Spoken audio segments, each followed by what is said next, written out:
सभी साथी एक बार जोरदार नारा लगाएंगे, भारत माता की वंदे वंदे। तो मैं आपको बता दूं कि हम कल परसों चर्चा कर रहे थे आपस में, तो हमें पता लगा कि 50,000 से ज्यादा कॉलेज पूरे देश में हैं और उसमें से मुश्किल से 5% कॉलेज या यूनिवर्सिटी ऐसे हैं जहां पे चुनाव होता है।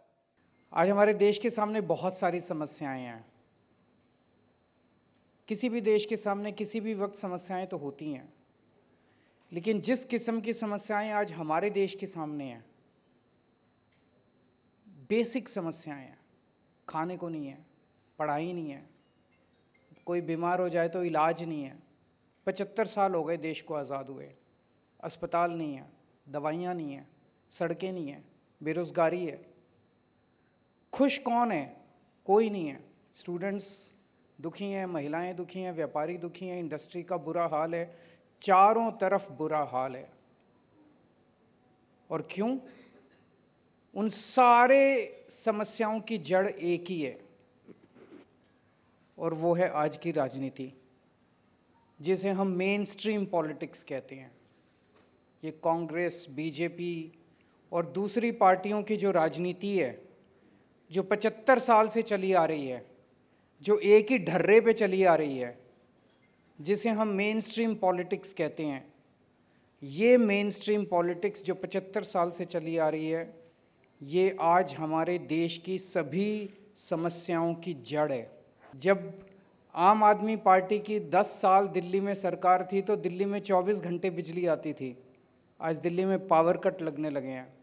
तो आपके घर में बिजली आएगी कि नहीं आएगी, इसमें भी राजनीति है।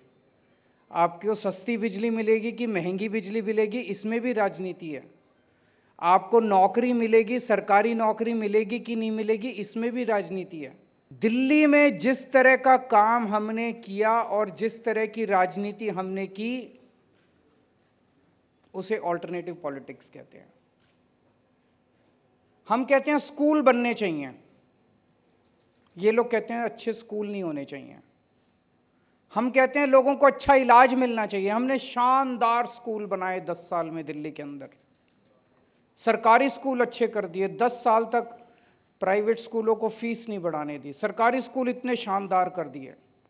इनकी सरकार आई 3 महीने नहीं हुए अभी बीजेपी की सरकार आए हुए, इन्होंने सरकारी स्कूलों का वापस बेड़ा गर्क। मैं सोशल मीडिया पे देख रहा था, बच्चे लिख रहे हैं कि पेरेंट्स लिख रहे हैं, एसओएससी के स्कूलों को बर्बाद करने, जो स्पेशलाइज्ड एक्सीलेंस के जो सबसे शानदार स्कूल होते थे, उनको बर्बाद करना चालू कर दिया। क्यों? क्योंकि ये उनकी राजनीति का हिस्सा नहीं है। वो मेन स्ट्रीम पॉलिटिक्स जिसको कहते हैं, उसका हिस्सा नहीं है कि लोगों को अच्छी शिक्षा मिले।